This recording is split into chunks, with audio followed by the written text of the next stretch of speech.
Hello students, good evening. कैसे हैं आप सब लोग? हम लोग लास्ट वीडियो में अपना ट्रेंड एनालिसिस देख चुके थे कि इन्वायरमेंट में, डिज़ास्टर मैनेजमेंट में, साइंस एंड टेक में किस तरीके से क्वेश्चन आए हुए हैं प्रीवियस ईयर में भी। अभी हम लोग जो यूपीएससी में जीएस3 में जो पेपर आया था उसका कंप्लीट एनालिसिस देखेंगे। तो my self Rakesh, faculty in Kalam IAS, आप लोगों के साथ अभी इन्वायरमेंट और जो डिजास्टर मैनेजमेंट के जो क्वेश्चन आए थे उनको हम लोग अभी डिस्कस करेंगे। तो विल सी कि कैसे क्वेश्चन पूछे गए हैं और उनका आंसर क्या लिखना चाहिए था, कौन सा आंसर होगा जो कि सही आंसर हो सकता है। तो वही सारी चीजें अब हम लोग देखेंगे। चलो, without wasting our time we have to start our topic. तो पहला जो क्वेश्चन था जो कि इन्वायरमेंट एंड इकोलॉजी से था वो था क्या? Discuss in detail the photochemical smog, emphasizing its formation, effects and mitigation, explain the 1999 Gothenburg protocol. इस क्वेश्चन में आप जब देखोगे ये दोनों तरीके की फीलिंग आएंगी इसको। कैसे कि यार फोटोकेमिकल स्मोक तो मैंने सुना हुआ है, I am well aware about it. जो लोग दिल्ली में प्रिपरेशन कर रहे होंगे तो उन्होंने तो बहुत आराम से देखा होगा फोटोकेमिकल स्मोक, फील भी किया होगा। और लेकिन जो इसका दूसरा पार्ट है दैट इज गोथनबर्ग प्रोटोकॉल, उसमें आप लोगों को लगेगा यार ये क्या पूछ लिया है, ये तो हमने पढ़ा ही नहीं है। बहुत सारे बच्चे ऐसे होंगे जिन्होंने इसको नहीं पढ़ा होगा, और जनरली ना तो लोग पढ़ाते हैं और खुद से भी लोग नहीं पढ़ते हैं इस चीज को। सो ये क्वेश्चन बोल सकते हो कि हाँ, जो क्वेश्चन डिफिकल्ट थे उन क्वेश्चन में आ सकता है, लेकिन इसका फर्स्ट पार्ट है वो आप अटेम्प्ट कर सकते थे इजीली, लेकिन सेकंड पार्ट में दिक्कत है। ज्यादा से ज्यादा इस क्वेश्चन के बारे में, सेकंड पार्ट के बारे में आपको इतना पता होगा कि that should be related to something like air pollution, that's it. इसके अलावा वो भी प्रीलिम्स में हम लोगों ने कभी जब ज्यादा डिग आउट किया होगा तब पढ़ा होगा। So will see. इसमें इंट्रोडक्शन में सिंपली आप क्या करोगे, आप फोटोकेमिकल स्मोक को एक्सप्लेन कर दोगे। कोई इधर उधर की बात नहीं करनी है, अपने को सीधा क्या करना है, एक्सप्लेन करना है। और क्या एक्सप्लेन करना है? फोटोकेमिकल स्मोक को सीधा एक्सप्लेन करना है। फिर उसके बाद आप देखोगे कि भाई इसके फॉर्मेशन की बात पूछ रहा है, इसके इफेक्ट्स पूछ रहा है और इसका मिटिगेशन पूछ रहा है। तो इसका जो बॉडी होगा, आंसर का जो बॉडी में जो लिखना होगा उसमें क्या करोगे, सिंपल आप इसके फॉर्मेशन की बात बता दोगे, आप इफेक्ट्स की बात बता दोगे, आप कौन से mitigation measures we have to use to mitigate its effect. फिर इसके पार्ट 2 में we have write about the Gothenburg protocol. तो उसके बारे में आप क्या लिखोगे, the provisions of the Gothenburg protocol. फिर कंक्लूड कैसे करोगे, आप किसी स्कीम के बारे में बता दोगे, आप एसडीजीज का जिक्र कर दोगे, और इस तरीके से आप इस आंसर को अपना कंक्लूड कर सकते हो। ये एक ओवरऑल स्ट्रक्चर है जो हमें इस क्वेश्चन में अटेम्प्ट करते टाइम ध्यान रखना था। बहुत सारे लोग क्या करेंगे, मतलब मिस्टेक होने के चांसेस तो इसमें वैसे कम है, सिर्फ यही पार्ट है जो टफ है। फोटोकेमिकल स्मोक को पूरा एक्सप्लेन करने में लग जाएंगे, बट नहीं, जो क्वेश्चन की डिमांड है उसी के अकॉर्डिंग हम लोगों को चलना है। तो आगे चलते हैं, देखते हैं कि क्या लिखना था। जब आप फोटोकेमिकल स्मोक को एक्सप्लेन करोगे, ये बहुत सारे लोगों के लिए फोटोकेमिकल स्मोक को भी डिफाइन करना मुश्किल हो सकता है।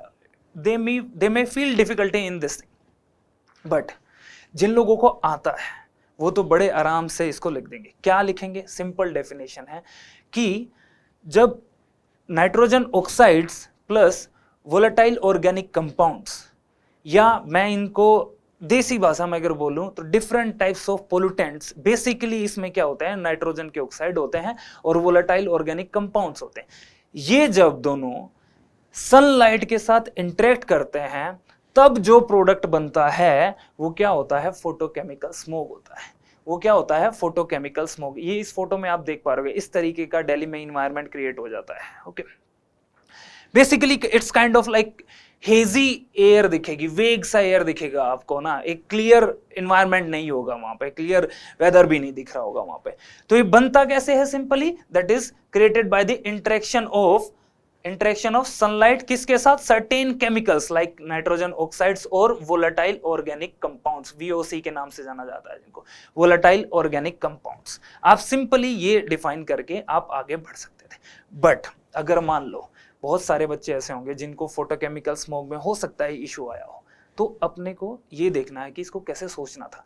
आई am here just to tell you that कि मान लो हमें नहीं आ रहा है ये क्वेश्चन, तब भी इसको कैसे अटेम्प्ट करना है, because you can not left any question, आपको सारे क्वेश्चन अटेम्प्ट करने ही पड़ेंगे। तो जब नहीं आ रहा है तब इसको कैसे करना है, आप इस वर्ड को एक बार ब्रेक करके देखो, photo chemical and smoke. Photo chemical smoke, photo means light, I think जब आप यूपीएससी की तैयारी कर रहे हो तो आपको इतना पता होगा। Chemicals means such some compounds which have some chemical composition, okay. Smoke, smoke means smoke plus fog. तो ऐसा कुछ हो रहा होगा, मतलब लाइट किसी केमिकल के साथ इंटरेक्ट करके कुछ बना रही है। तो आप सिंपल इस वर्ड को ब्रेक करके भी इसका आंसर या इसकी डेफिनेशन जनरेट कर सकते थे, अगर आपको एग्जैक्ट डेफिनेशन नहीं आ रही। अगर आपको nitrogen oxide, volatile organic compounds याद नहीं आ रहे हैं तो आप इसको वर्ड को ब्रेक कर लो, ब्रेक करके आपको इजी बन जाएगा, आप उसको लिख दो। तो इस तरीके से आप इसकी डेफिनेशन लिख सकते थे। आगे आते हैं, फिर आता है formation of photochemical smoke. Formation of photochemical smoke में क्या, दो चीजें, दो तरीके हैं। या तो आप, अगर आपको अपना टाइम सेव करना है, because we have to save our time, क्योंकि लास्ट में क्वेश्चन कंप्लीट नहीं होते, हम भाग रहे होते हैं, ठीक है, और भागने में जब आंसर लिखोगे तो वो अच्छा आंसर नहीं आता। तो आप सिंपल क्या करो, इसका डायग्राम बना दो। या तो आप डायग्राम बना सकते हो या आप स्टेप वाइज लिख सकते हो, पर मैं आपको सजेस्ट करूंगा कि आप यहाँ पे डायग्राम बनाओ और टाइम सेव करो और सीधा आगे बढ़ जाओ। डायग्राम कैसे बनेगा, सिंपल क्या करना है भाई, ये हमने लिया सन, ये सनलाइट आ गई किस पे, primary pollutants plus secondary pollutants, इनके साथ क्या किया, इंटरेक्ट किया, और जो बना वो क्या बनेगा, फोटोकेमिकल स्मोक बनेगा। बस इतना भी अगर आप लिख देते हो वहां पे तो भी बहुत है। ये डायग्राम बना के आप आगे बढ़ जाओ और बता दो कि प्राइमरी पोल्यूटेंट्स और सेकेंडरी पोल्यूटेंट्स, जैसे कि प्राइमरी पोल्यूटेंट्स में आपका NO, NO2 या फिर आप देखोगे हाइड्रोकार्बन जो हो गए, और सेकेंडरी पोल्यूटेंट्स में जैसे ओजोन हो गया, परऑक्सी एसिटाइल नाइट्रेट हो गया, ये सेकेंडरी पोल्यूटेंट्स है, इनके साथ सनलाइट इंटरेक्ट करके क्या कर रही है, फोटोकेमिकल स्मोक बना रही है। आप डायग्राम बनाओ, आगे बढ़ जाओ सीधा। या फिर आप स्टेप्स में लिख लो कि भाई फोटोकेमिकल स्मोक के लिए क्या चाहिए, ग्राउंड लेवल ओजोन चाहिए, जो कि ग्राउंड लेवल ओजोन कैसे जनरेट होती है, जो ये हमारे फोसिल्स बर्न होते हैं वहां से nitrogen oxides, volatile organic compounds जो है निकलते हैं, और फिर उसके कारण क्या, ओजोन जनरेट होती है। ओजोन जनरेट होती है, फिर वो सनलाइट के साथ इंटरेक्ट करके आपका क्या करता है कि फोटोकेमिकल स्मोक बनाता है। तो इस तरीके से भी आप स्टेप वाइज इसको लिख सकते, बट मैं सजेस्ट करूंगा आपको कि आप डायग्राम बनाओ और आगे बढ़ जाओ। सिंपल इसमें आपको टाइम सेव करने वाली चीज तो फॉर्मेशन वाला, क्योंकि आपको बहुत सारे पार्ट लिखने हैं इसमें, इट वाज 10 मार्क्स था लेकिन पार्ट ज्यादा थे इसमें, ठीक है। फिर आगे हम लोग जब जाएंगे तो इसमें आपको पूछा था कि इफेक्ट्स बताने थे। सेकंड पार्ट में आप देखोगे कि इसके इफेक्ट्स, फॉर्मेशन देख लिया, इफेक्ट क्या होगा खुद से रिलेट करके देखो। आप जब तैयारी कर रहे हो, आप दिल्ली में मान लो रह रहे हो, दिल्ली में रह रहे हो, तो आप जैसे ही फोटोकेमिकल स्मोक आपको दिखेगा तो आपको फील होता है कि यार आंखों में पेन होना स्टार्ट हो जाएगा, you will feel breathing problems. आप मॉर्निंग वॉक के लिए जा रहे हो, ठीक है, तो आपके फ्रेंड्स आपको सजेस्ट करेंगे कि यार अभी नहीं जाते हैं, अभी ये बहुत स्मोक हो रखा है, क्योंकि आपको ये चीजें अवेयर होने लगता है, आपको पता चलना है, आप मतलब डिसऑर्डरनेस फील होगा, मेंटल आपका हेडेक हो जाएगा, मेंटल स्ट्रेस आप फील करोगे। और जो ओल्ड एज पीपल हैं उनको लंग्स में प्रॉब्लम, उनको बहुत ज्यादा ब्रीदिंग प्रॉब्लम्स होती हैं। तो आप इस तरीके से बता सकते हो कि हेल्थ इफेक्ट्स कैसे हो सकते हैं कि भाई ब्रीदिंग प्रॉब्लम्स हो जाएंगी, ओके। आपको हेडेक फील होगा, आप देखोगे तब, है ना, आपको। और एक और चीज, जो ये पोल्यूटेंट्स होते हैं, these are carcinogenic in nature, तो कैंसर की प्रॉब्लम भी आप फेस कर सकते हो आप इससे, because these are in carcinogenic pollutants, okay. फिर आप ये तो आपने अपने ऊपर तो देख लिया कि मेरे ऊपर क्या इंपैक्ट होगा भाई, और कोई भी चीज भी तो है जो कि इन्वायरमेंट है, इन्वायरमेंट पे क्या इंपैक्ट होगा, या फिर आप इन्वायरमेंट में क्या है, प्लांट्स, आप प्लांट्स पे देखोगे तो क्या इंपैक्ट होगा प्लांट्स पे। फोटोकेमिकल स्मोक से क्या होता है, विजिबिलिटी चली गई, लाइट जो पेनिट्रेट करके आ रही थी सनलाइट, वो लाइट आपके पास नहीं पहुंच रही है, या प्लांट्स के पास नहीं पहुंच रही है। प्लांट्स को लाइट क्यों चाहिए, खाना बनाने के लिए चाहिए, फोटोसिंथेसिस के लिए चाहिए। जब लाइट आएगी ही नहीं तो फोटोसिंथेसिस होगा नहीं होगा, तो there will be a reduction of photosynthesis. Photosynthesis का क्या हो जाएगा, रिडक्शन हो जाएगा। तो आप इस तरीके से लिख सकते हो कि भाई फोटोसिंथेसिस का रिडक्शन हो जाएगा। जब फोटोसिंथेसिस का रिडक्शन नहीं होगा तो प्लांट्स क्या करेंगे, अपना खाना नहीं बना सकते। Okay, that will be a negative thing for plants.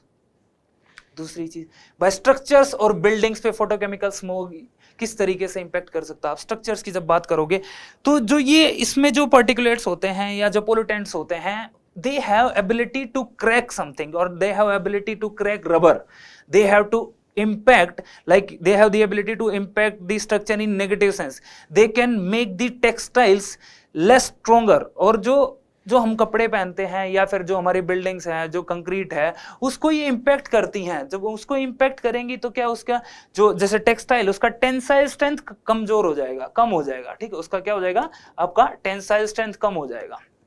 ये क्या करता है, cracking of rubber, cracking of rubber, okay, या फिर जो हमारा जो कंक्रीट मटेरियल है उसको भी हैम्पर करता है। तो you can break your answer like this. आप ह्यूमंस पे देख लो, ये ह्यूमंस पे पर्टिकुलरली हम लोग हेल्थ पे देखते हैं, फिर हम लोग इन्वायरमेंट की जब बात करते हैं तो हम प्लांट्स पे देखते हैं और स्ट्रक्चर्स पे। तो इस तरीके से आप इसको ब्रेक करके आप अपने पॉइंट्स लिख सकते हो। 5 पॉइंट्स आप आराम से लिख सकते हो, यहाँ पे कोई ज्यादा दिक्कत नहीं होगी। बस क्वेश्चन को ब्रेक करना सीखो कि ब्रेक कैसे करना है। जब इस तरीके का क्वेश्चन आए ना, ज्यादा कंफ्यूज नहीं होना है, ऐसे देख लो कि मैं हूं और मेरे से आसपास जो चीजें हों उन पे कैसे इंपैक्ट हो सकता है। तो हमें बस वो चीजें देखनी होती हैं, ठीक है। अब आगे आते हैं हम लोग नेक्स्ट पार्ट पे, मिटिगेशन देखना है। हमें क्या देखना है कि मिटिगेशन का मतलब सिंपली क्या हुआ कि हमें इसका जो इफेक्ट हो रहा है ना उसको कम करना है, मिटिगेट करना है। एक चीज बताओ, जब कोई चीज गलत हो रही है, जिसके कारण कोई गलत चीज हो रही है, अगर हम लोग उसी को खत्म कर दें या उसी को कम कर देंगे तो पॉजिटिव इफेक्ट्स दिखना स्टार्ट हो जाएंगे। तो हमें ये बात पता चल गई कि फोटोकेमिकल स्मोक जो है किन की वजह से निकलता है, किन की वजह से बनता है, वो हम लोग ऑलरेडी फॉर्मेशन में देख चुके हैं, हम लोग डेफिनेशन में भी उसको डिफाइन कर चुके हैं। अब जब हमें ये पता चल गया कि हाँ यार इनके कारण ये चीजें हो रही हैं, तो उसको ही क्यों ना कम कर लें हम लोग। तो सिंपल है, पता चल गया कि नाइट्रोजन ऑक्साइड्स को कम करना है, तो that is reduction of nitrogen oxides, reduction of volatile organic compounds. ये कैसे कम होंगे, गाड़ी चलाते हैं तो पेट्रोल वगैरह भरवाते हैं, उसमें ऑयल प्रोडक्ट्स हैं, ऑयल प्रोडक्ट्स यूज करते हैं। भाई यही जो फोसिल्स जो हमारे बर्न होते हैं, तो इन्हीं से तो ये सारी चीजें आपका एमिट होती हैं, निकलती हैं, बाहर निकलती हैं। इन्हीं को रोकना है हमें। इनको कैसे रोका जाएगा, हम लोग अच्छी क्वालिटी का फ्यूल यूज करना स्टार्ट कर रहे हैं। इथेनॉल ब्लेंडिंग का कॉन्सेप्ट आया था, ठीक है। हम लोग इलेक्ट्रिक व्हीकल्स पे शिफ्ट हो जाएं, हम लोग सीएनजी पे शिफ्ट हो जाएं, हम लोग हाइड्रोजन एनर्जी पे शिफ्ट हो जाएं। यही करना पड़ेगा ना हमें कि अच्छी चीजें, हम अपनी गाड़ी का सर्विस रेगुलर टाइम पे करा, ये नहीं कि एक बार ले लिया और वो पीछे काला धुआं फेंक रहा है, वो जो पीछे आपके चल रहा है उसका और चेहरा खराब कर रहा है। ये नहीं होना चाहिए। तो हमें उन्हीं चीजों का ध्यान रखना चाहिए कि जो चीजों जिसके कारण कोई चीज हो रही है हमें उसी को ठीक करना है। So these are the steps which we have to take or which we have to like initiate to mitigate the impact of photochemical smoke। और क्या हो सकता है, जैसे गवर्नमेंट के हिसाब से क्या कर सकते हैं, गवर्नमेंट, आप दिल्ली गवर्नमेंट का एग्जांपल लिख सकते हो। जैसे ओड इवन का कॉन्सेप्ट वो लेके आए, उन्होंने स्मोक टावर्स लगाए। आप भाई जरूरी है यहां से यहां तक जाना है, कैब करके जाना है, अपना पर्सनल व्हीकल लेके जाना है, अरे भाई पब्लिक ट्रांसपोर्ट यूज कर लो ना। तो हमें क्या करना पड़ेगा, पब्लिक ट्रांसपोर्ट को स्ट्रॉन्ग बनाना पड़ेगा। ये गवर्नमेंट का काम है, तो ये गवर्नमेंट के बेसिस पे या गवर्नमेंट के पार्ट पे ये वाले काम करने पड़ेंगे, क्योंकि हमें अपने इंफ्रास्ट्रक्चर को स्ट्रॉन्ग करना पड़ेगा। फिर आप देख सकते हो जो हम लोग अप्लायंसेज यूज करते हैं, एसी यूज करते हैं, फ्रिज यूज करते हैं, तो यहाँ से भी ये सारी चीजें बहुत ज्यादा इवोल्व आउट होती हैं, तो हमें इनका यूज कम कर देना है। So these are the steps which we have to take to mitigate its impact और इट्स इफेक्ट। चलें आगे, ये सारे पॉइंट्स आप इजीली लिख सकते हो। आपको ये कोई रटने की जरूरत नहीं है कि मेरे को यार मिटिगेशन स्टेप्स मेरे को तो रटे नहीं है। आप सिंपली देख लो ना कि यार किसके कारण, पहले देख लिया कि क्या कारण थे, उन्हीं कारणों को ठीक कर दो ना। भाई आपको पता है यूपीएससी जो है बिना पढ़ाई के नहीं निकलेगा, बिना आंसर राइटिंग के नहीं निकलेगा, बिना जब आंसर राइटिंग में वैल्यू एडिशन नहीं करोगे तो नहीं निकलेगा। तो करो ना, किसने रोका है, आप करो उस चीज को, ठीक है। चलो आगे चलते हैं। फिर आता है जो इस क्वेश्चन में जो गेम था, मान लो नहीं आता है, ऐसा मान लेते कि हमें नहीं पता ये क्या चीज पूछ ली, बट क्वेश्चन पढ़ के एक चीज का अंदाजा तो लगा सकते हो ना। क्या अंदाजा लगा सकते हो कि यार ये इस क्वेश्चन में पूछा है तो कहीं ना कहीं ये इसी चीज से रिलेटेड होगा, मतलब क्वेश्चन में फोटोकेमिकल स्मोक की बात हो रही है, तो it's a kind of like air pollution. तो कहीं ना कहीं अगर मैं बात करूं तो ये जो गोथनबर्ग प्रोटोकॉल है ये क्या होगा, that should be related to something like कि एयर पोल्यूशन से रिलेटेड होगा, एयर पोल्यूशन से रिलेटेड होगा। अब मुझे एग्जैक्ट नहीं पता है कि ये क्या चीज है, आंसर लिख रहे हैं वहां पे पता ही नहीं चल रहा है क्या है, बट हाँ क्वेश्चन पढ़ के और जो क्वेश्चन का फर्स्ट पार्ट था उससे इतना आइडिया तो जरूर लग गया है कि ये कहीं ना कहीं किसी पोल्यूशन से रिलेटेड है, और बात हो रही है generally photochemical smoke, that is kind of air pollution. अब पहले तो मैं इसके जो बेसिक पॉइंट्स हैं वो बता देता हूं जो इस प्रोविजंस में थे। जैसे ये बेसिकली डील करता है एसिडिफिकेशन से, यूट्रोफिकेशन से, और आपका ग्राउंड लेवल जो ओजोन है that is which is responsible for the photochemical smoke, उसके से डील करता है। तो हो गया, अपने आप ही रिलेट हो गया ना आंसर के क्वेश्चन के फर्स्ट पार्ट से कि ये भाई ग्राउंड लेवल की ओजोन जो है उससे रिलेट करता है या उसके बारे में बात करता है। तो हमारे क्वेश्चन में यही तो था, फोटोकेमिकल स्मोक और ग्राउंड लेवल ओजोन उसमें के लिए रिस्पॉन्सिबल है ही। दूसरी चीज, पोल्यूशन एक ऐसी चीज है, ऐसा तो है नहीं कि भाई मैं अपने घर में धुआं छोड़ दिया या मैं अपने घर में ईंधन जला रहा हूं या अपने घर में एसी यूज कर रहा हूं तो उससे जो गैसेज निकले वो मेरे घर में ही रह जाएंगी, या फिर अमेज़न फॉरेस्ट अगर जल रहे हैं तो उसका जो धुआं निकलेगा, या अमेरिका में या फिर ऑस्ट्रेलिया में फॉरेस्ट फायर्स हुआ तो वहां पे जो धुआं होगा क्या वो उसी एरिया में रेस्ट्रिक्ट करेगा? भाई वो हवा के साथ बहता है। आपने वेदर पैड वो विंड्स पढ़ा होगा ज्योग्राफी में, तो हवा के साथ बहेगा तो वो धुआं और दूसरी जगह में भी जाएगा ना। तो बेसिकली जो एक गोथनबर्ग प्रोटोकॉल बात करता है वो ट्रांस बाउंड्री पोल्यूशन के बारे में बात करता है, ठीक है। फिर आपका ये बोलता है कि लिमिट लगाता है, ये जो पार्टीज जिन्होंने इसको साइन कर रखा है उनको बोलेगा कि भाई देखो तुम इतना ही गैस इवॉल्व आउट कर सकते हो, तुम इतना ही एमिशन कर सकते हो। ये जो गैसेस है ना, ये जो नाइट्रोजन ऑक्साइड कंपाउंड हैं या वीओसीज हैं या अमोनिया है, ये सिर्फ एक लिमिट में ही इवॉल्व आउट करना है। ऐसा नहीं है कि आप बस कितना भी छोड़ दे रहे हो, ये आपको कंट्रोल करना पड़ेगा। तो इन्हीं सब की ये बात करता है। ये टारगेट दे रहा है, जैसे कनाडा को टारगेट दे दिया भाई कि तुम्हें XYZ इतना परसेंट NO2 या फिर आपका VOCs आप लिबरेट कर सकते हो। या फिर ये इसने एक और चीज की थी कि पहले जो था इसमें ब्लैक कार्बन और आपका जो पार्टिकुलेट मैटर्स थे वो इंक्लूड नहीं थे, वो बाद में इन्होंने इंक्लूड कर दिए। Are also a kind of pollutants, वो भी पोल्यूटेंट्स हैं, ओके, वो उसमें बाद में इंक्लूड कर दिए गए थे। बेसिकली ये यूरोपियन कंट्रीज के लिए था, और इन्होंने ये भी बोला कि फ्यूचर में आप कितना प्रोजेक्शन, कितना एमिशन कर सकते हो, इन सारी चीजों के बारे में ये बात बोली। ये चीजें वैसे तो किसी को याद होंगी नहीं होंगी, प्रिपरेशन करते टाइम हम जनरली इन चीजों को अवॉइड करते हैं और नहीं पढ़ पाते हैं, हम लोग इतना डीप में नहीं जाते। ये इस तरीके से क्वेश्चन पूछ लिया, बट आप थोड़ा सा भी अगर शांत दिमाग से बैठ के सोचोगे, थोड़ा सा दिमाग लगाओगे, तो आप इस लिख को लिख सकते थे। अच्छा चलो ऐसे सोच लेते हैं कि प्रोटोकॉल है, कुछ कंट्रीज ने साइन किया होगा। जब कुछ कंट्रीज ने साइन किया, ये तो मुझे आइडिया लग गया कि यार ये प्रोटोकॉल ना एयर पोल्यूशन से रिलेटेड होगी, क्योंकि एयर पोल्यूशन के ऊपर बात की गई है, फोटोकेमिकल स्मोक की बात की, तो कहीं ना कहीं उसी से रिलेटेड चीज है। कंट्रीज आई होंगी, कंट्रीज एक साथ बैठी होंगी, एक साथ बैठ के क्या, अरे अच्छी बात ही तो की होगी ना, अच्छी बात की होगी। तो अच्छी बात में क्या बात किया होगा कि भाई तुम ज्यादा लिबरेट कर रहे हो, तुम ज्यादा एमिट कर रहे हो, इसको कंट्रोल कर लो।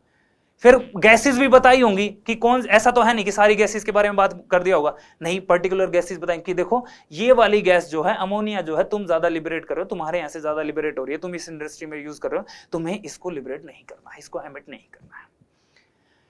उनको फिर बैठ के बता दिया होगा कि देखो यार इतने साल तक अगर हम लोग इसको एमिट नहीं करेंगे तो इन्वायरमेंट में सही हो सकता है, इन्वायरमेंट क्लीन हो जाएगा, रहने लायक रहेगा। वो टारगेट्स बता दिए। तो ये आप सोच सकते हो ना बैठ के, ऐसा तो है नहीं कि यार ये क्या पूछ लिया है, इतना नहीं सोचना है। वहां पे आप बस बैठो, शांत दिमाग रखो और सोचो कि यार हाँ क्या बातें की होगी इन्होंने, उसी चीज के बारे में आपको लिखना था। और जब आप ये सोचते तो आप ये आंसर इजीली लिख सकते थे। वरना एक बार तो बताएं कि गोथनबर्ग प्रोटोकॉल देख के तो समझ ही नहीं आएगा यार ये क्या है, क्या करूं मैं इसका। फिर वो आता है ना कि वो मीम चलता है, अरे कहना क्या चाहते हो, वो नहीं समझ में आएगा भाई, है ना। तो आगे आते हैं, अब इसको कंक्लूड करना है। अब एक और चीज आपको बताते हैं कि कंक्लूड करना है, तो कंक्लूड में सिंपल है कि भाई ये सारी प्रॉब्लम्स थी, अब इन प्रॉब्लम्स का हमें निजात पाना है, इन प्रॉब्लम्स को ठीक करना है। तो हमारे एसडीजीज में, एसडीजी जो 11 है सस्टेनेबल डेवलपमेंट गोल है, उसमें 11 में दिया कि हमें सस्टेनेबल और क्लीन सिटीज चाहिए। ऑब्वियस सी बात है, तो हम एसडीजी 11 को इंप्लीमेंट करना चाहेंगे। दूसरी चीज है कि भाई हमें क्लीन और प्लान्ड अर्बनाइजेशन करना पड़ेगा। बेसिकली आप फोटोकेमिकल स्मोक देखोगे, जिसको समर स्मोक के नाम से भी जाना जाता है, ये आपको कहां दिखेगा? आपको सिटीज में जनरली ऑब्जर्व करने को मिलेगा, गांव में इतना ऑब्जर्व करने को नहीं मिलेगा। ठीक है, क्योंकि भाई सिटीज में ऑब्वियसली बात है, एमिशन जो व्हीकुलर एमिशन है, इंडस्ट्रियल एमिशन है, वो बहुत ज्यादा है वहां पे, और उसी के कारण वो बनता है। तो प्लान्ड अर्बनाइजेशन करना पड़ेगा, एसडीजी 11 को हमें इंप्लीमेंट करना पड़ेगा। एक और चीज मैं आपको यहाँ पे बताता हूं, आप सिंपली इसको लिख के निकल सकते थे, बट आज के टाइम पे अगर आप टॉपर्स की कॉपी जाके चेक करोगे तो उनमें एक जो कॉमन चीज ऑब्जर्व की है हम लोगों ने, कि वो लोग पेपर को रिलेट करते हैं। ये वैसे तो क्वेश्चन GS3 का है, ये GS3 का क्वेश्चन है, इन्वायरमेंट का क्वेश्चन है, but still you can conclude और you can connect your answer with GS2 with GS4। आप इन्वायरमेंटल एथिक्स की भी बात कर सकते हो कि भाई हमें क्या करना पड़ेगा, कि इन्वायरमेंटल एथिक्स हमें पढ़ने चाहिए। आप इन्वायरमेंटल एथिक्स की बात करोगे कि डिफरेंट लेवल्स पे हमें इनका ध्यान रखना चाहिए। दूसरी चीज, अब बताओ ना कि सुप्रीम कोर्ट ने भी ये बात बोली है कि जो राइट टू हेल्थ है वो फंडामेंटल राइट होना चाहिए। आर्टिकल 21 के तहत, राइट टू लाइवलीहुड के तहत आप इसको कनेक्ट कर सकते थे कि हाँ यार फंडामेंटल राइट है हमें, मतलब फंडामेंटल राइट होना चाहिए राइट टू हेल्थ। तो आप उससे कनेक्ट करके कंक्लूड करो, और it is a human right. अब जो राइट टू हेल्थ जो है वो आपका क्या है, एक ह्यूमन राइट ही तो है। तो इस चीज से आप इसको रिलेट करके आप अपने आंसर को कंक्लूड कर सकते थे। हाँ, आप लोगों को लग रहा होगा कि यार क्या GS2 की किधर से बात आ गई। We have to try, like we can conclude like this. ऐसा नहीं है कि अपन नहीं कर सकते। सो बी काम आप कर सकते हो, and it will fetch you more marks. आप आधा नंबर भी इस तरीके से अगर ज्यादा ले रहे हैं तो क्या दिक्कत है भाई, आधे नंबर से ही बहुत डिफरेंस हो जा रहा है ना। वो फिर एक साल बैठने वाला इंतजार, क्या पता आधे नंबर से हम लोग उस PDF में आ जाएं और आधे नंबर से ही रह जाएं। तो ये जो छोटी छोटी चीजें हैं, these will help you to fetch some extra marks. Okay, तो ये क्वेश्चन आपको समझ में आया होगा किस तरीके से अपने को अटेम्प्ट करना था। हाँ, ट्रिकी क्वेश्चन था, गुगली था, but still we know how to handle such type of question. ठीक है, चलो आगे चलते हैं, नेक्स्ट क्वेश्चन देखते हैं।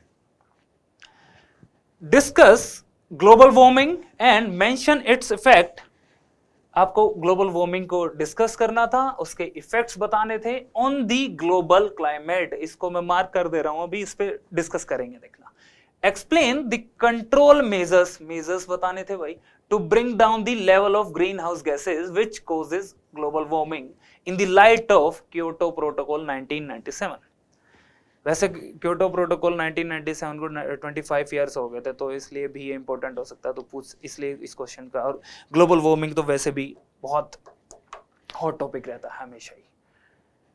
सिंपल क्वेश्चन है, कोई ज्यादा दिमाग नहीं लगाना है इसमें। मेरे ख्याल से ये प्रॉब्लम तो किसी को भी नहीं आई होगी कि इसको समझना क्या, हर क्वेश्चन की डिमांड क्या है और इस डिमांड को हिट क्या करना है, किस तरीके से करना है।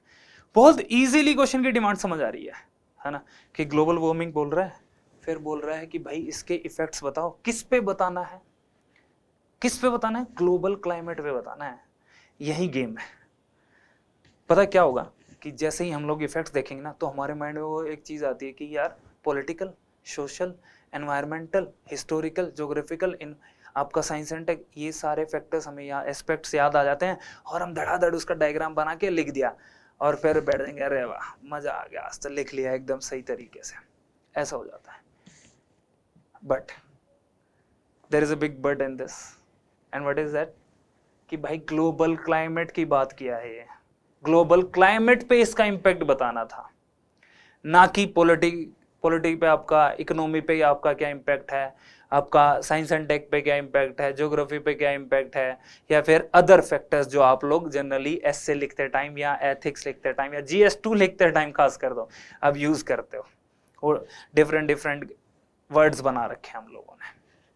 ठीक है, तो आप सिंपल क्या करोगे, देख लेते हैं, अब इसका स्ट्रक्चर देखेंगे हम लोग। तो क्या करेंगे, ग्लोबल वार्मिंग को सिंपली डिफाइन कर दिया।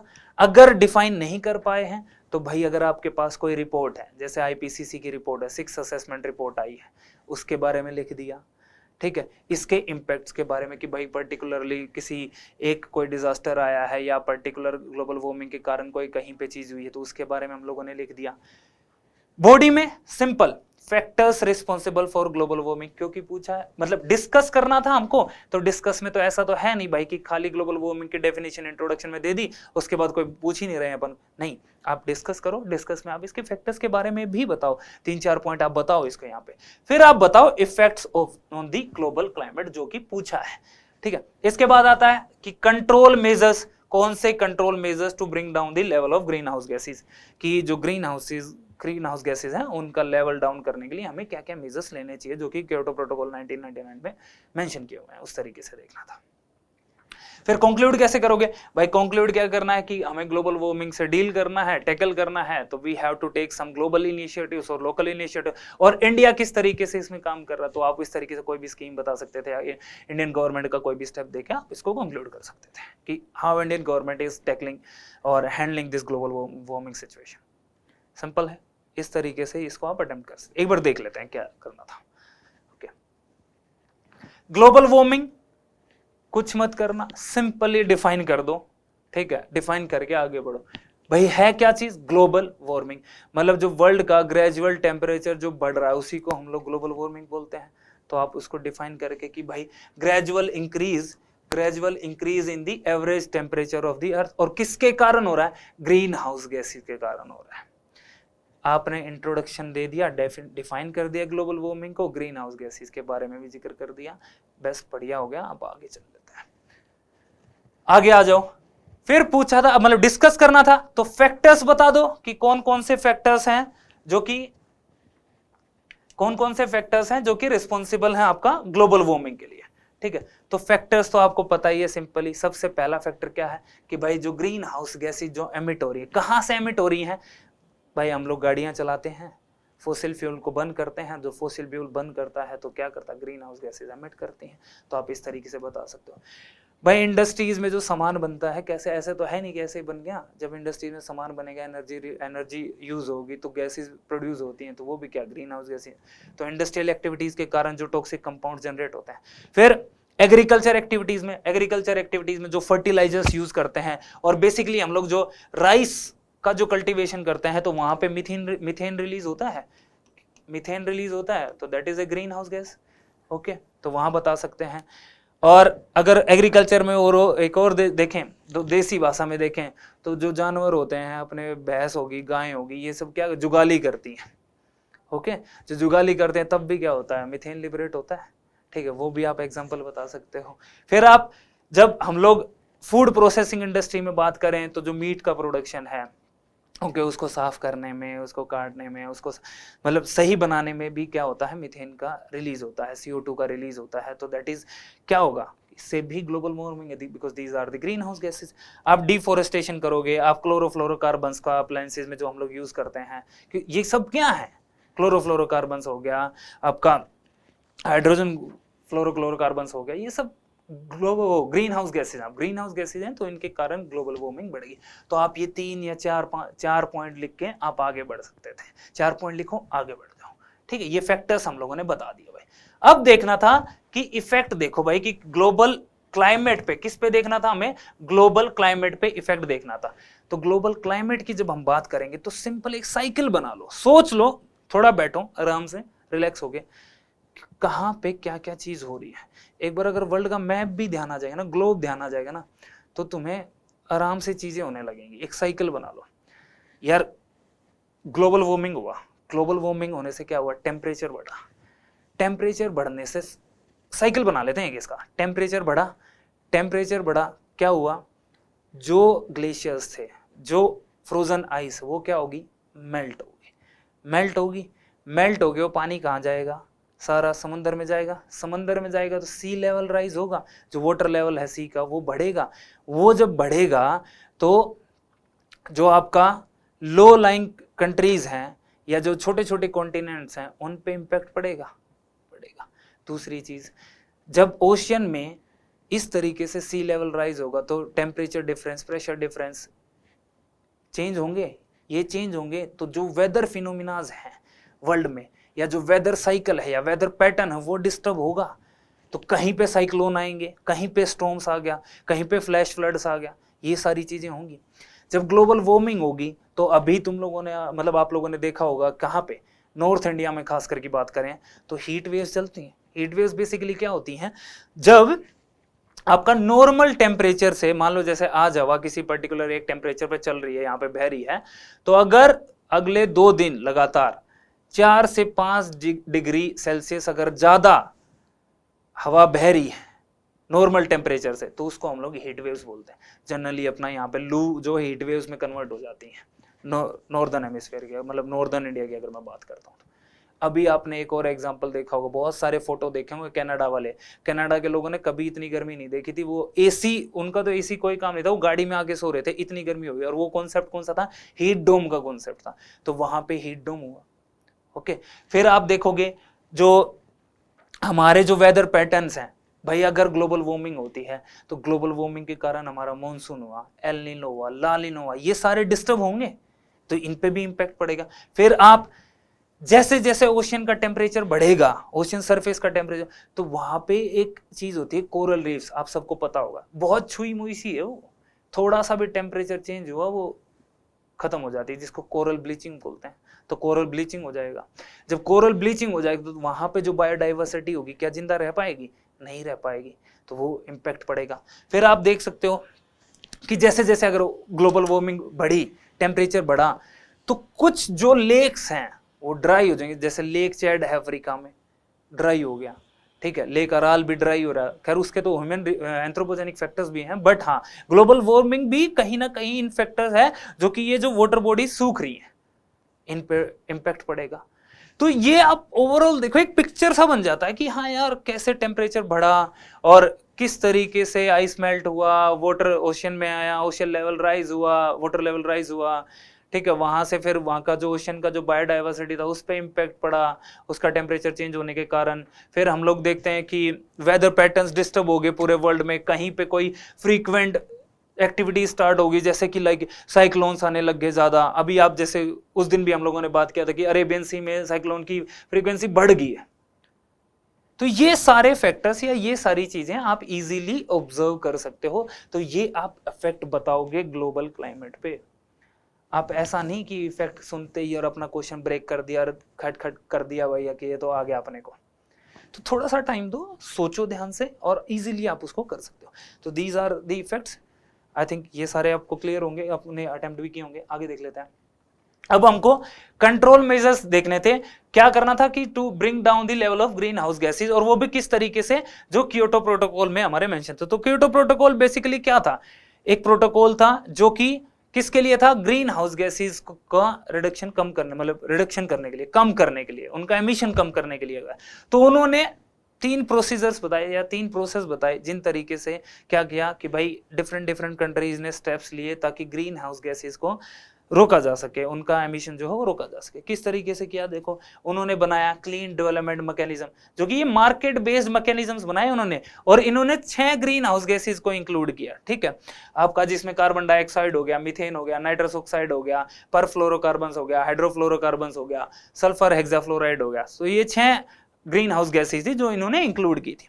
तो इन्होंने क्या किया, क्लीन डेवलपमेंट मैकेनिज्म बनाया, जिसमें क्या सब कंट्रीज की क्या कर दी भाई, कमिटमेंट्स बता दी कि तुम्हें भाई मैं कमिटमेंट करता हूं कि मैं इतना एमिशन को रिड्यूस कर दूंगा। तो ये डिफरेंट कंट्रीज की कमिटमेंट्स थी। इसकी बात हो गई एमिशन ट्रेडिंग। इसमें भी क्या कि भाई स्टेप्स उठाए गए ताकि कार्बन को रिड्यूस किया जा सके। ओके, एटमॉस्फेयर से कार्बन को रिड्यूस किया, तो ट्रेडिंग कर सके, कंट्रीज भी ट्रेडिंग करे, कार्बन ट्रेडिंग का कॉन्सेप्ट आया यहां से। फिर इसके बाद आता है ज्वाइंट इंप्लीमेंटेशन। भाई इसमें 2 पॉइंट्स आए कि एनएक्स बी कंट्रीज और एनएक्स ए कंट्रीज। एनएक्स बी कंट्रीज एक दूसरी कंट्रीज के साथ क्या कर रही थी भाई, कोऑपरेट कर रही थी, किस लिए कि ताकि किसी प्रोजेक्ट को फंड किया जा सके, टेक्नोलॉजी को ट्रांसफर किया जा सके, ताकि जो ग्रीन हाउस गैसेज हैं उनका जो एमिशन है वो रोका जा सके। So these are the steps जो कि क्योटो प्रोटोकॉल के थ्रू उठाए गए या जो मैकेनिज्म्स बनाए गए ताकि ग्रीन हाउस गैसेस को कंट्रोल किया जा सके। तो ये चीजें आपको इसमें लिखनी थी। आगे आते हैं, आगे आप इसको देखोगे कंक्लूड कैसे करोगे। जब कंक्लूजन की बात करेंगे तो कनेक्ट कर दो ना इंडिया से। इंडिया बात बोल रहा है कि अभी भाई हम लोग नेट जीरो की बात करते हैं कि हम अपना net zero carbon emission achieve कर लेंगे बाय 2070 तक, है ना। तो आप बोल दो कि हाँ भाई किस तरीके से इंडियन गवर्नमेंट है ग्लोबल कंट्रीज के साथ मिलके ये स्टेप्स उठा रही है ताकि क्या करे वो नेट जीरो एमिशन पे आ जाए। ठीक है, आप सस्टेनेबल लैंडस्केप्स की बात कर सकते हो। आप जैसे इंडिया ने national action plan on climate change बनाया था, आप वो बता सकते हो। आप ग्लोबल क्लाइमेट चेंज इनिशिएटिव की बात कर सकते हो कि किस तरीके से ग्लोबल लेवल पे कंट्रीज जो हैं वो एक दूसरे के साथ कोऑपरेट करके ग्रीन हाउस गैस का जो एमिशन है उसको कम करने के लिए काम कर रही है। तो ये तरीका था इस क्वेश्चन को अटेम्प्ट करने का। अब इसमें आप लोग क्या मिस्टेक करोगे क्या नहीं करोगे, अब थोड़ा सा बैठते थोड़ा सा सोचते तो इजीली आप इसको अटेम्प्ट कर सकते थे। हाँ, क्योटो प्रोटोकॉल से थोड़ा रिलेट करके कि जॉइंट इंप्लीमेंटेशन पता है नहीं पता है, आपको एमिशन ट्रेडिंग पता है नहीं पता है, तो ये सारी चीजें ये बेसिक्स हैं। जब आप प्रीलिम्स की तैयारी कर रहे होते हो तो ये सारी चीजें आप पढ़ चुके होते हो, तो वो आप अटेम्प्ट किए होंगे इस तरीके से। चलो अब नेक्स्ट क्वेश्चन पे बढ़ते हैं, देखते हैं। अभी 2 क्वेश्चन हम लोगों ने डिस्कस किया तो आई होप आप लोगों को सही लगा होगा। Explain the mechanism and occurrence of क्या cloud burst in the context of the Indian subcontinent. Discuss 2 recent examples. भाई आप लोगों को अभी ना क्लाउड बर्स्ट बहुत न्यूज में सुना होगा। ये क्वेश्चन मतलब क्लाउड बर्स्ट से रिलेटेड 2 बार प्रीलिम्स में भी पूछा है, इवन 2016 में एनडीएमए की गाइडलाइंस भी पूछा हुआ था। तो प्रीवियस ईयर का ही क्वेश्चन था जो कि रिपीट किया गया डिजास्टर मैनेजमेंट। ये डिजास्टर मैनेजमेंट का क्वेश्चन है। क्लाउड बर्स्ट पूछा है, क्लाउड बर्स्ट में मैकेनिज्म पूछा है, अकरेंस पूछा है, क्या कहां पे होता है, किस तरीके से होता है, क्या मैकेनिज्म है, और किसके बारे में पूछा है, इंडियन सबकॉन्टिनेंट के बारे में पूछा है। भाई इसमें क्या मिस्टेक हो सकती है वो बता देता हूं पहले। जब इंडियन सबकॉन्टिनेंट की जब बात हो रही है तो सब कॉन्टिनेंट की बात है, खाली इंडिया की बात नहीं हो रही। आप इसमें पाकिस्तान को भी इंक्लूड करोगे, आप श्रीलंका को भी इंक्लूड कर सकते हो, आप नेपाल को इंक्लूड कर सकते हो, आप भूटान को इंक्लूड, बांग्लादेश को इंक्लूड कर सकते हो। वहां के एग्जांपल्स भी आप उठा सकते हो यहाँ पे मेंशन करने के लिए।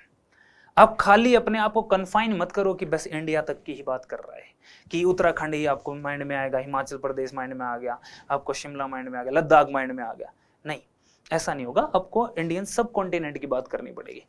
कैसे, क्या स्ट्रक्चर बनेगा, वही सिंपल साफ साफ पूछा है। भाई क्लाउड बस्ट की बात हो रही है तो क्लाउड बस्ट को डिफाइन कर दो, ठीक है, कि क्लाउड बस्ट होता क्या है, डिफाइन कर दिया। रीसेंट इंसिडेंट अभी मेंशन मत करो क्योंकि क्वेश्चन में ऑलरेडी दिया हुआ है कि हाँ रीसेंट एग्जांपल्स बताओ। तो आप इंट्रोडक्शन में दे दोगे तो लगेगा यही खत्म हो गया आंसर, तो बता दिया तुमने। तो ऐसा नहीं करना, आप क्लाउड बस्ट को डिफाइन करो और आगे बढ़ो। बॉडी में क्या आ जाएगा आपका, मैकेनिज्म ऑफ क्लाउड बस्ट कि क्या मैकेनिज्म है, ठीक है। बॉडी में पहले पार्ट में तो आपका मैकेनिज्म आ गया, फिर अकरेंस ऑफ क्लाउड बस्ट लिख दोगे, आप कुछ एग्जांपल्स बता दोगे जो कि इंडियन सबकॉन्टिनेंट, और कंक्लूजन में कि भाई क्लाउड बस्ट को तो ऐसे तो प्रेडिक्ट करना बहुत मुश्किल है, बट क्या क्या हम लोग स्टेप्स उठा सकते हैं वो सिंपल मेंशन करके आप इसको कंक्लूड कर सकते थे। चलो देखते हैं आगे कैसे है। डिफाइन करो, यहां पे भी दिक्कत होगी। देखो जब हम तैयारी करते हैं तो एग्जैक्ट कुछ डेफिनेशंस नहीं पड़ी जाती, हम लोग वहीं पे फ्रेम कर रहे होते हैं कि यार चलो यार माइंड में आया, अच्छा ऐसे ऐसे है, क्लाउड बस्ट है कि क्लाउड बादल फट गया, हम लोग ऐसे जानते हैं इसको, ठीक है। बादल फट गया, फिर देखा कि अच्छा यार एकदम से किसी कम एरिया पे एकदम से बहुत ज्यादा बारिश होगी और बहुत कम टाइम के लिए, उसी को क्लाउड बस्ट कहते हैं। हाँ, इसी को डिफाइन कर दो ना, इसी को लिख दो अपने वर्ड्स में। अगर आपको जो आईएमडी की या जो नहीं पता है कि एग्जैक्ट डेफिनेशन क्या है, कि आईएमडी ने इसके बारे में क्या बोला है नहीं पता है अपने को, तो इसको सिंपल इस तरीके से डिफाइन कर दो। आईएमडी तो वहां पे बोल रहा है कि भाई 100 mm जो बारिश है वो पर आवर होनी चाहिए, और कितने एरिया में होनी चाहिए आपका 20 to 30 स्क्वायर किलोमीटर में। अगर बहुत इंटेंस रेनफॉल हो जाता है 100 mm या 10 सेंटीमीटर का जो रेनफॉल पर आवर हो जाता है उसको क्लाउड बस्ट बोलेंगे। अगर आपको ये 10 सेंटीमीटर या 100 mm वाली बात नहीं पता है, किस में, पर आवर में, और कितने एरिया में 20 to 30 स्क्वायर किलोमीटर में। अगर आपको नहीं पता है तो सिंपल एक्सप्लेन कर दो ना, क्या कि भाई इंटेंस रेनफॉल कहां पे, बहुत स्मॉल एरिया पे, और कितने टाइम के लिए, बहुत कम टाइम के लिए।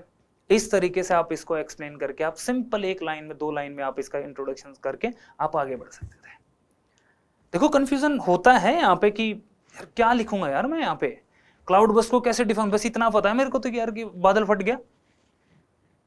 लेकिन वो तो चीज है ना कि आपको ये तो इम्पैक्ट याद में ही रहता होगा ना कि यार बहुत कम एरिया, बादल फटता है तो ज्यादा एरिया में उसका इम्पैक्ट होता नहीं है, बहुत कम, अरे एकदम से पानी आ जाता है सारा। यही चीज को अपने अपने वर्ड्स में लिख देते हैं जब अगर एग्जैक्ट आईएमडी की डेफिनेशन नहीं पता है तो। ठीक है, इस तरीके से अपना इंट्रोडक्शन हो जाएगा। आगे चलते हैं, आगे आता है इसका पहले मैकेनिज्म। मैकेनिज्म की अगर बात करते हैं हम लोग तो मैकेनिज्म में किस तरीके से आपको ये पता होना चाहिए कि हाँ क्लाउड बस्ट किस तरीके से होता है। क्लाउड बस्ट में क्या होता है, बेसिकली जो हॉट एयर है, मतलब जैसे सनलाइट गिरी तो एयर वार्म होगी, यहाँ पे टेम्परेचर का बहुत बड़ा रोल होता है। हाई टेम्परेचर होगा तो वार्म एयर ज्यादा होगी, वार्म एयर क्या आती है, अपलिफ्ट होती है, तो ऊपर और नीचे में टेम्परेचर कॉन्ट्राडिक्शन बहुत ज्यादा हो जाता है, टेम्परेचर डिफरेंस बहुत हो गया। ये गर्म हवा ऊपर गई, ऊपर जाके ठंडी होगी, क्लाउड्स बन गए। लेकिन क्लाउड्स बन गए लेकिन बारिश नहीं हो रही अब भी, क्यों? क्योंकि नीचे से जो गर्म हवा जा रही है वो बारिश होने नहीं दे रही। ऊपर बादल बनता रहा, बादल बनता रहा, पानी के ड्रॉपलेट्स इकट्ठी होती गई, एक टाइम में धीरे धीरे उनका साइज क्या होता गया, बड़ा होता, क्योंकि नीचे से जो गर्म हवाएं आ रही हैं वो बरसने ही नहीं दे रही, पानी गिरने ही नहीं दे रही, जो अपना नॉर्मल रेनफॉल होता है उस तरीके से, क्योंकि नीचे से बहुत गर्म हवाएं आ रही है, हॉट करंट्स आ रहे हैं। अब क्या होगा, एक सैचुरेशन पॉइंट आ जाएगा। सैचुरेशन पॉइंट आ गया कि वो जो वाटर ड्रॉपलेट्स हैं वो इतनी हैवी हो जाएंगी कि उस बादल की अब बस की बात नहीं है कि वो उनको कैरी कर सके। अब वो सारा का सारा पानी नीचे आ जाएगा, पोर डाउन हो जाएगा, उसी को बोलते हैं क्लाउड बस्ट। ये मैकेनिज्म होता है। बेसिकली यहाँ पे टोपोग्राफी बहुत बड़ा रोल प्ले करती है। टोपोग्राफी जैसे माउंटेन्स में जनरली आपको ये दिखेगा, ये क्लाउड बस्ट के जो एविडेंस या जो इंसिडेंट्स हैं आप लद्दाख में सुनने को मिलेगा, आपको हिमाचल उत्तराखंड में बहुत ज्यादा न्यूज में आता है, क्योंकि वहां पे बादल ट्रैप हो जाता है माउंटेन्स में। बादल जब ट्रैप हो गया माउंटेन्स में तो हवा उसको कहीं इधर उधर नहीं ले जा सकती, वो ट्रैप हो जाता है और नीचे से गर्म हवाएं अपलिफ्ट होती रहती हैं और वो एक पॉइंट आएगा, सैचुरेशन पॉइंट, जिसमें जो क्लाउड्स जो बनते हैं यहाँ पे वो क्यूमुलोनिम्बस पर्टिकुलरली क्लाउड होता है। That is a type of cloud. आप जब टाइप्स ऑफ क्लाउड पढ़े होगे, सीरियस, स्ट्रेटस, वो सारी चीजें वो अभी नहीं डिस्कस करेंगे, बट हाँ यहाँ पे there is a role of cumulonimbus cloud, जिनको थंडर स्टॉर्म्स हम लोग जहाँ पे थंडर होता है बेसिकली बोलते हैं। ठीक है, तो इस तरीके से आप बता सकते हो कि क्या हुआ। सबसे पहले आपका bye formation of cumulonimbus cloud, कि जब हवा जो है नीचे से अपलिफ्ट करेगी, गर्म हवा जब ऊपर जाएगी तो क्या हो जाएगा यहाँ पे क्यूमुलोनिम्बस क्लाउड। अरे बहुत यार, काले जो बादल होते हैं, बड़े बड़े बादल होते हैं, उनका वर्टिकल भी देखोगे और तुम हॉरिजॉन्टली भी बहुत दूर तक फैला हुआ है, क्यूमुलोनिम्बस क्लाउड होते हैं। बहुत स्ट्रॉन्ग बारिश होती है उन क्लाउड्स के कारण। ओके, ऊपर जमा हो गया सारा, क्लाउड बन गया तो फिर क्या इसके बाद, और ये जनरली क्या होता है माउंटेन्स के पास, तो क्योंकि टोपोग्राफी यहाँ पे बहुत बड़ा रोल प्ले करती है। Okay, orography, it's a kind of like कि ओरियोग्राफिक रेनफॉल होता है। ओरियोग्राफिक जब टाइप्स ऑफ रेनफॉल पढ़े होगे तो ओरियोग्राफिक रेनफॉल पढ़ा होगा, कन्वेक्शन रेनफॉल पढ़ा होगा, और फिर क्या होता है एक इंटेंस रेनफॉल होता है। और इसमें क्या होता है कि नीचे से कॉन्टिन्यूअस मॉइस्चर अडॉप्ट करता रहता है। जब आपका क्लाउड बस्ट होता है तो वहां पे बहुत ज्यादा एनर्जी हो जाती है क्लाउड में। ठीक है, तो that is the mechanism of cloud burst. ये मैकेनिज्म आपको बताना था कि भाई फॉर्मेशन ऑफ क्यूमुलोनिम्बस क्लाउड हो गया, ओरोग्राफिक रेनफॉल हो गया, और जो ये होता है इंटेंस रेनफॉल होता है एकदम। ठीक है, तो ये चीज आपको इसमें मैकेनिज्म में बतानी थी। अक्रेंस में किसकी बात करेंगे, जब हम अक्रेंस में देखेंगे तो हमें इंडिया का मैप याद आ जाना चाहिए, नेपाल याद आ जाना चाहिए। तुरंत इंडिया का मैप बना दो और बता दो कि हाँ ये वाला जो रीजन है आपका, ये जो रीजन है इसमें क्लाउड बस्ट के इंसिडेंसेस बहुत ज्यादा होते हैं। आप पाकिस्तान का ही बता दो, 2017 में इस्लामाबाद में हुआ था। आप अभी अमरनाथ का बता दो, केदारनाथ तो 2013 बहुत सबको ही याद होगा। अभी जब आप एग्जाम लिख रहे हो उस टाइम भी आप लोगों ने तैयारी की होगी तो देखा होगा। ठीक है, तो इस तरीके से आप क्या करो, इसमें मैप बना दो अकरेंस कहाँ कहाँ पे बेसिकली हम लोग देखते हैं तो एलिवेशन मतलब हाइट पे हमको दिखेगा, 1000 से 1500 मीटर की हाइट पे हमें ऊंचाई पे दिखेगा, ठीक है। फिर माउंटेनियस एरियाज में दिखता है, वहां पे क्या हो जाता है कि सैचुरेट हो जाता है क्लाउड और एकदम से ज्यादा पानी बरसने लगता है, ठीक है। फिर ये आप देखोगे डेजर्ट्स में भी देखने को मिल सकता है, बट वहां पे कन्वेक्शन करंट बहुत स्ट्रोंग होने चाहिए, ठीक है। तो इन सब के बारे में आप बता सकते हो। तो ये आपका अकरेंस में आप इंडिया का मैप बनाना चाहिए था आपको। पहले वाले में भी डायग्राम बना सकते हो और दूसरे वाले में तो दूसरे पार्ट में तो आपको इंडिया का मैप बनाना ही बनाना है, ठीक है। तो ये आपने दोनों पार्ट देख लिया। आगे एग्जाम्पल्स तो आपके साथ वैसे तो पूछे तो 2 ही थे, बट मैं आपको सजेस्ट करूंगा कि आप सिर्फ इंडिया की बात मत करो, आप बताओ किसके बारे में बताओ। आप नेपाल के, नेपाल में जो क्लाउड बस्ट हुआ 2017 उसका बताओ, आप इस्लामाबाद का बताओ, अमरनाथ का बताओ, केदारनाथ का बता दो, देहरादून का बता दो। तो ये इंसिडेंट्स हैं, आप अगर न्यूज प्रॉपरली फॉलो कर रहे होगे, पढ़ रहे होगे, तो क्लाउड बस्ट आपको इजीली न्यूज में सुना होगा या पढ़ा होगा आपने, ठीक है। तो दैट वाज दी लाइक कि ये क्वेश्चन किस तरीके से ये एग्जांपल है। कंक्लूड कैसे करना है? कंक्लूड तो सिंपल है भाई, इसको डिटेक्ट कर या प्रिडिक्ट करना क्लाउड बस्ट को इतना आसान नहीं है, बट इसमें डिफिकल्टी तो होती है, लेकिन हमारे पास क्या है कि डोपलर रडार्स होते हैं जो हमें बता देते हैं कि हाँ नैरो एरिया में कि कहाँ पे क्लाउड बर्स्ट होने के चांसेस हैं। या फिर हमारा जो वेदर फोरकास्टिंग मॉडल है वो हमें बहुत स्ट्रॉन्ग करना पड़ेगा, जिससे कि अगर हमें पहले पता चल जा रहा है तो हम लोग क्या करेंगे, वहां पे उस एरिया में जो पॉपुलेशन होगा या जो चीजें होंगी हम उनको रिमूव मतलब हटा सकते हैं वहां से, जिससे कि नेगेटिव इम्पैक्ट या जो डिस्ट्रक्शन है वो कम होगा। तो ये चीज आप यहाँ पे बता सकते थे, इस तरीके से आप यहाँ पे इसको कंक्लूड कर सकते थे। बेसिकली प्रॉब्लम होता है डिजास्टर मैनेजमेंट के और जो ज्योग्राफी के क्वेश्चन है उनको कंक्लूड करने में, बट हाँ यहाँ पे आप बता सकते थे कि एनडीएमए की गाइडलाइंस हम उनको फॉलो करेंगे, लोकल लोगों का हेल्प लेके या वहाँ का एडमिनिस्ट्रेशन का हेल्प लेके, and we can mitigate the impact after impact जो होते हैं, ठीक है। और बिफोर, उससे पहले हम लोग थोड़ा प्रिपेयर कर सकते हैं कि इफेक्ट कम हो। तो ये इस तरीके से इस क्वेश्चन को अटेम्प्ट करना था।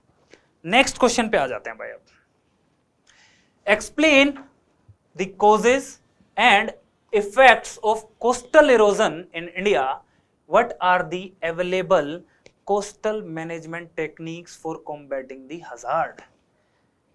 मिक्सर है ये, किस तरीके का एनवायरनमेंट का क्वेश्चन भी है, डिजास्टर का क्वेश्चन भी है।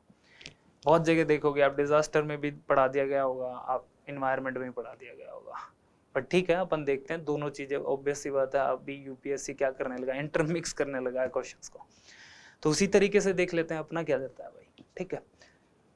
कोई हवाबाजी नहीं करनी है, कोई इधर उधर की बात नहीं करनी है, साफ साफ बोल रहा है कोस्टल इरोजन। तो भाई कोस्टल इरोजन क्या होता है उसको डिफाइन कर दो। अगर आपके पास कोस्टल इरोजन से रिलेटेड कोई रिपोर्ट है, कोई न्यूज है, आप उसको बता दो, और सिर्फ इस तरीके से आप अपना इंट्रोडक्शन कर सकते हो। इस तरीके से इंट्रोडक्शन लिखा जाएगा। बॉडी की जब बॉडी स्टार्ट करोगे तो बॉडी में पूछा है भाई साफ साफ कोजेस पूछ लिया, तो एक पार्ट में आपने क्या लिख दिया भाई, कौन से कारण है जिससे कोस्टल इरोजन होता है। दूसरा पूछा है इफेक्ट, भाई इफेक्ट बता दिए हम लोगों ने कि क्या इफेक्ट हो, कोजेस बता दिए, इफेक्ट बता दिए। अब हमारे पास कौन कौन सी मैनेजमेंट टेक्निक्स हैं जिससे कोस्टल इरोजन से हमें कॉम्बैट कर सके, जिससे हम लोग इससे बच सके, कौन कौन सी टेक्निक्स हैं। कंक्लूड कैसे करना, कंक्लूड वही सिंपल कि गवर्नमेंट क्या स्टेप ले रही है और आगे हमें क्या करना चाहिए ताकि कोस्टल इरोजन के जो नेगेटिव इंपैक्ट है उनको कम कर सके। इस तरीके से इसको डील करना था। कोई ज्यादा टफ नहीं है, एकदम डायरेक्ट क्वेश्चन है। तो डायरेक्ट क्वेश्चन है तो हम भी डायरेक्ट बात करेंगे, इधर उधर की बात ही नहीं करनी है अपने को, सीधा पॉइंट पे आना है कि हाँ क्या पूछ रहा है, ठीक है। आगे चलते हैं, देखते हैं किस तरीके से क्वेश्चन को करना था। तो बेसिकली दोनों तरीके मैंने आपको बताया कि या तो अगर आपके पास मान लो कोई फैक्ट्स हैं, कोई रिपोर्ट है, भाई एनवायरमेंटल मिनिस्ट्री की रिपोर्ट कहती है कि भाई जो 40% महाराष्ट्र का जो कोस्टल एरिया है वो इरोड हो चुका है, आपका कर्नाटका का ऑलमोस्ट 90% जो है वो कोस्ट लाइन वो इरोड हो चुका है, फिर लक्षद्वीप का तो सारा ही कोस्टल जो कोस्ट लाइन है वो इरोड हो चुका है। तो अगर आप ये बात लिख सकते थे, अगर आपके पास ये फैक्ट्स हैं तो आप यहाँ ये इससे स्टार्ट कर सकते थे। मान लिया नहीं है तो कोई नहीं, दूसरा तरीका, दूसरा हथियार अपने पास, क्या हम लोग डिफाइन करेंगे कोस्टल इरोजन को। कोस्टल इरोजन बेसिकली होता क्या है, तो तुम तो देखोगे तो क्या है, it's a wearing away of the land, coast line से जमीन का साफ हो जाना ही कोस्टल इरोजन है। वो जो बीच पे जो अपन घूमने जाते हैं ना, कि हाँ चलो यार बीच पे चलेंगे, ठीक है, अगर वो साफ हो जाए वहां से, और जो बीच पे जो फोटो खिंचाते हैं बैठ के ना, और फिर दोस्तों को चिढ़ाते हैं, तो वो अगर साफ हो, उसी को बोलते हैं कोस्टल इरोजन। और वो किन किन कारणों से होता है वो अब हम लोग देखें। तो सिंपली आप डिफाइन कर सकते थे कि भाई स्ट्रॉन्ग वेव एक्शंस के कारण जो लैंड हट गया है उसी को कोस्ट लाइन के अलोंग, तो उसी को हम लोग कोस्टल इरोजन बोलते हैं। आई होप ये क्लियर हुआ होगा आपको। आगे चलते हैं, देखते हैं। कॉजेज बताने थे भाई, जैसा कि इन्वायरमेंट का पेपर है, ठीक है, थोड़ा थोड़ा ज्योग्राफी का भी पार्ट है इसमें, तो आपको ज्योग्राफी की टर्म्स इसमें यूज करनी चाहिए, ठीक है। ये तो सब लिख दिए होंगे कि भाई action of strong sea waves, क्यों, क्योंकि सी वेव्स आई अपने साथ बहुत तेज आई और जो वो मिट्टी थी उसको बहा लेगी, ठीक है। बट वो होता किस तरीके से, तो 4 प्रोसेस है, बेसिकली 5 है। कौन से, एक तो हाइड्रोलिक एक्शन होता है, एक एट्रीशन होता है, एक एब्रेशन होता है, एक करोजन होता है और एक सॉल्यूशन होता है। ये 5 तरीके होते हैं, ये 5 प्रोसेस होते हैं जिनसे क्या होता है, आपका कोस्ट लाइन जो है इरोड होता है। इनको भी एक्सप्लेन करने की कोई जरूरत नहीं थी, आप सिंपल इसका नाम लिख दो, क्योंकि इस क्वेश्चन में बहुत सारे पार्ट हैं, इन्हीं को एक्सप्लेन करने लग गए तो टाइम चला जाएगा भाई, ना तो क्वेश्चन कंप्लीट होगा, और ये तो एक पार्ट भी एड्रेस नहीं हो पाएगा अभी, ठीक है। ये भी एक पार्ट का एक सब पॉइंट है ये सिंपल, कि भाई सी वेव के कौन कौन से एक्शन है। तो लेकिन जब आप इनको लिखोगे तो एग्जामिनर को समझ आएगा कि इस बच्चे को ये बात पता है कि हाँ ये ज्योग्राफी के जो टर्म्स हैं कि हाइड्रोलिक एक्शन किस तरीके से होता है, किस तरीके से वेव आगे उस पर टकराई और वहां उस छेद में पानी चला गया और फिर वैसे टकराती गई इरोड करती गई उसको, है ना। ये सारी चीजें फिर पता चल जाएगा, हाँ इस बच्चे को पता है ये चीजें, तो वो एक आधा और 1 नंबर आपको एक्स्ट्रा मिलने के चांसेस बढ़ जाते हैं वहां पे, ठीक है। तो ये आपको लिखने हैं, हाइड्रोलिक एक्शन हो गया, एट्रीशन हो गया, एब्रेशन हो गया, कोरोजन हो गया, सॉल्यूशन हो गया, ये सारे पॉइंट्स आपको लिखने चाहिए थे। आगे आ जाते हैं कि और कौन से कॉजेज ऑफ कोस्टल इरोजन। तो हमने बेसिकली ब्रेक इसी तरीके से करेंगे कि जब भी कॉजेज की बात आ जाए तो नेचुरल और आपका एंथ्रोपोजेनिक। नेचुरल में हम लोग देख रहे हैं, अभी पहले नेचुरल में देख लेते हैं कि सी वेव के थ्रू देखा था, और कौन सा भाई, सी लेवल राइज हो गया। सी लेवल कैसे राइज हो गया भाई, that is of global warming, temperature बढ़ा, वाटर क्या करेगा, एक्सपैंड हो जाएगा, तो सी लेवल राइज हो जाएगा, और सी लेवल राइज होगा तो वो कहां पे आएगा, कोस्ट पे ही आएगा, कोस्ट पे आएगा, कोस्ट की मिट्टी को बहा ले जाएगा, सिंपल है। ओशियन करंट्स, ओशियन करंट पढ़े होंगे, पता होंगे, अरे वो जो पानी, वो नदियां चलती हैं पानी की समुद्र में, उन्हीं को ओशियन करंट्स बोलते हैं। अब जो बहेंगी, वो जो तेज अगर करंट्स आए तो वो क्या करेंगे, मिट्टी को बहा के ले जाएंगे ना, तो कोस्ट क्या होगा, इरोड ही तो होगा। आगे आ जाते हैं, लैंड फॉलिंग ट्रॉपिकल स्टॉर्म्स और साइक्लोन्स। जो साइक्लोन वो समंदर में उठा है, टोर्नेडो उठा, मूवीज में देखा होगा, अमेरिका की मूवीज में टोर्नेडो उठा या साइक्लोन अपने यहाँ पे टोकटे आया था, गुलाब आया था, ये कहाँ जाके लैंड पे ही तो आके गिरेंगे, और जब लैंड पे आके गिरेंगे तो क्या वहां को इरोड करेंगे। कितनी स्पीड से आते हैं वो घूमते हुए शक्तिमान की तरह, वही चीज तो भाई इरोड करेगी ना उसको, कोस्ट को। कोस्टल फ्लडिंग, भाई समुद्र का पानी आपका जो कोस्ट है उस पर आ गया सारा, तो कोस्ट है तो वो भी इरोड करेगा, क्योंकि समुद्र के पानी में वैसे भी सोल्ट और ये सब बहुत ज्यादा होता है। हैवी रेनफॉल हो गया, हैवी रेनफॉल हो गया तो देखा कि गली बन जाती है, वैली बन जाती है, बहुत तेज पानी बहेगा तो मिट्टी को काटता हुआ ले जाएगा, काटता हुआ ले जाएगा तो वो इरोड हो गया। तो ये सिंपल नेचुरल फैक्टर्स है, बट आदमी का रोल भी कोई कम नहीं है। आदमी भी अपना कंट्रीब्यूशन हमेशा बनाए रखता है कि हाँ यार मैं कहीं पीछे नहीं रहना चाहिए, चाहे कि गलत काम क्यों ना हो, अपना प्रॉपर कंट्रीब्यूशन हमेशा हमको मेंटेन रखना है ना। देख लेते हैं आदमी क्या कर रहा है।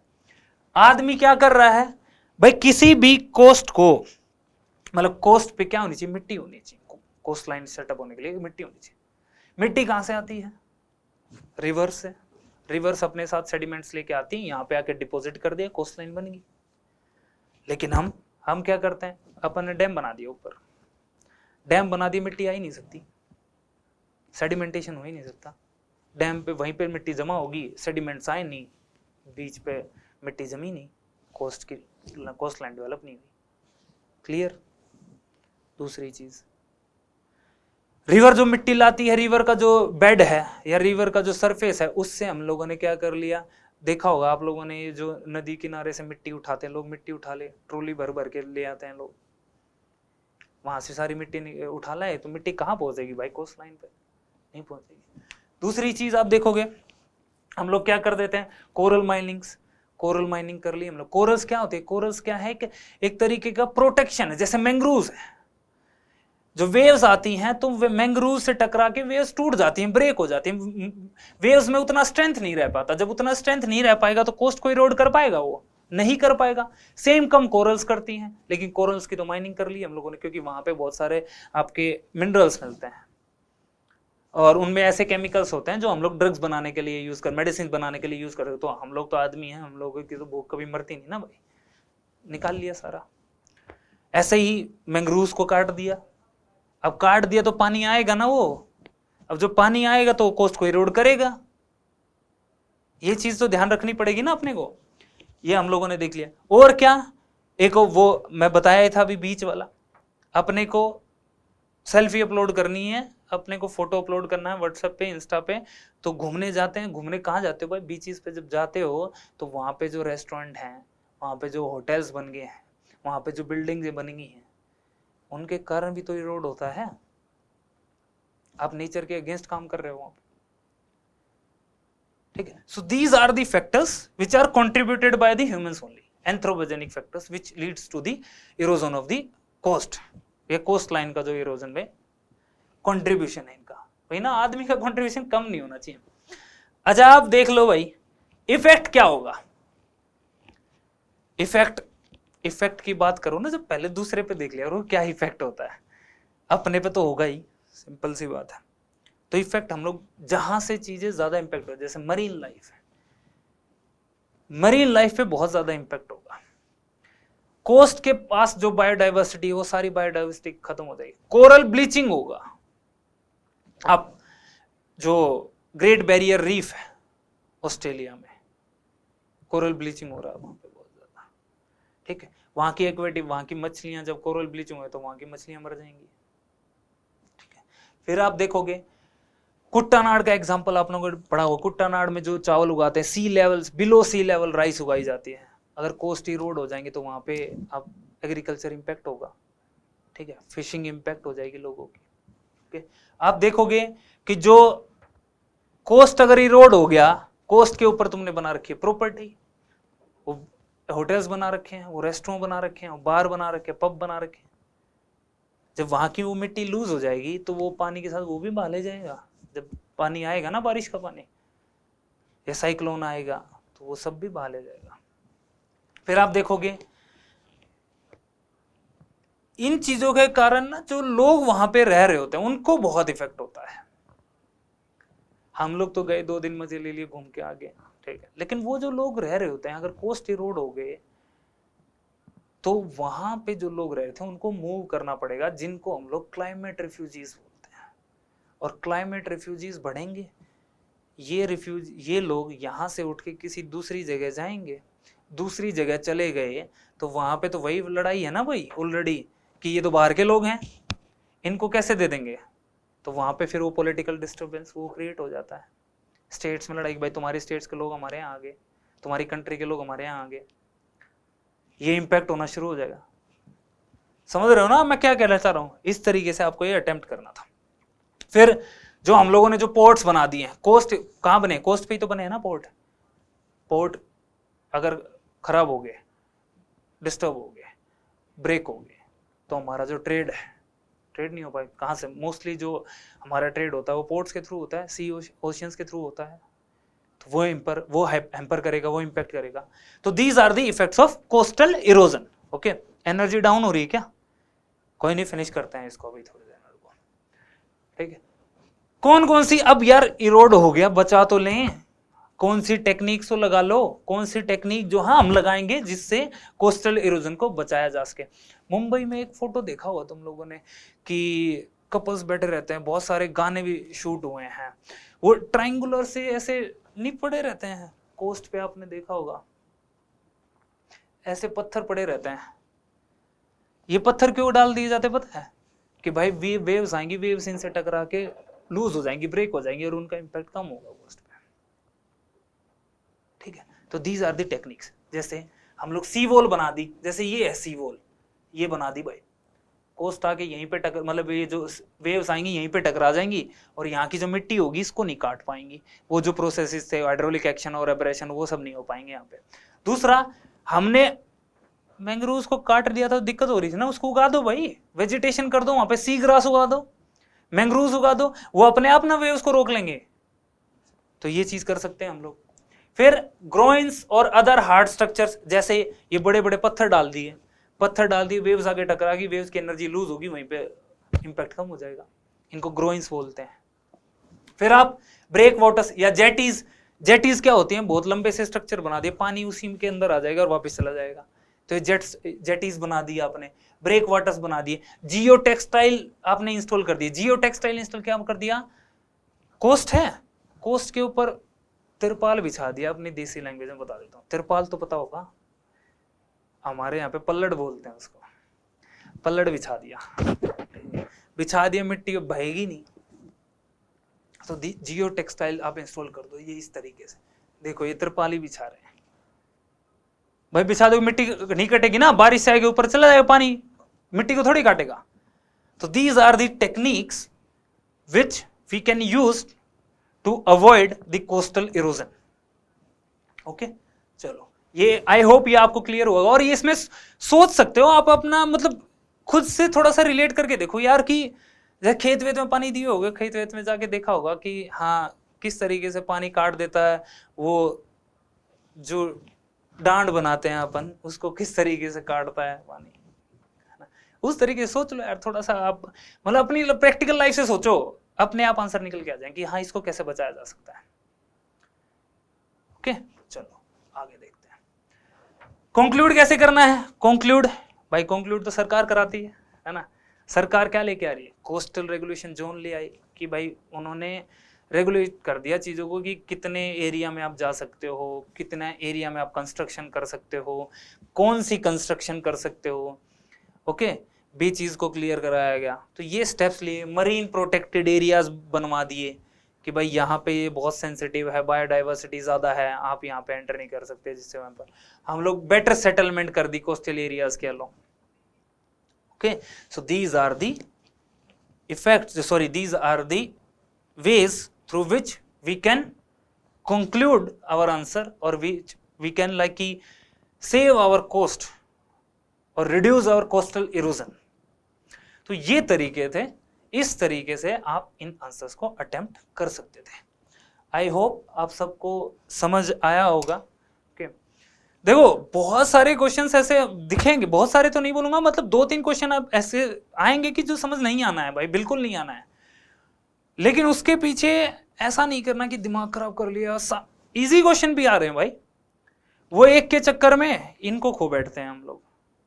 तो वो सब अपने को नहीं करना है, अपने को बेसिकली अपना दिमाग को ठंडा रखना है और चीज़ों को थोड़ा सा सोच के अपने से रिलेट कर लिया, ब्रेक कर लिया क्वेश्चन को कि यार कौन कौन से नेचुरल हैं, एंथ्रोपोजेनिक हैं, फिर इफेक्ट्स किस पे होगा, एनिमल्स पे होगा, प्लांट्स पे होगा, मेन पे होगा, किस तरीके से, इस तरीके से आप ब्रेक करते चले जाओ आंसर को। तो ये सब तरीके हैं। आई होप क्लियर हुई होंगी चीज़ें। मॉडल आंसर बाकी आपको लोगों को वेबसाइट पे मिल जाएंगे। आप इसी तरीके से आप हिस्ट्री वाले सेक्शन को भी देख सकते हो, जो राजेश सर ने कंप्लीट किया है। पॉलिटी वाला सेक्शन MS सर ने कंप्लीट किया है, जाके आप उनको देख लो। Now in next video I will come with the science and tech questions. Science and tech के क्वेश्चन सारे जो मॉडल आंसर के साथ कि किस तरीके से उसको अटेम्प्ट करना था, क्या क्या चीज़ें लिखी जा सकती थी, तो वो सारी चीज़ें हम लोग देखेंगे। तब तक thank you very much and all the best. वैसे ऑप्शनल हो गया होगा आज, ठीक है, तो बाकी 2023 के लिए all the very best and that's it. Thank you very much.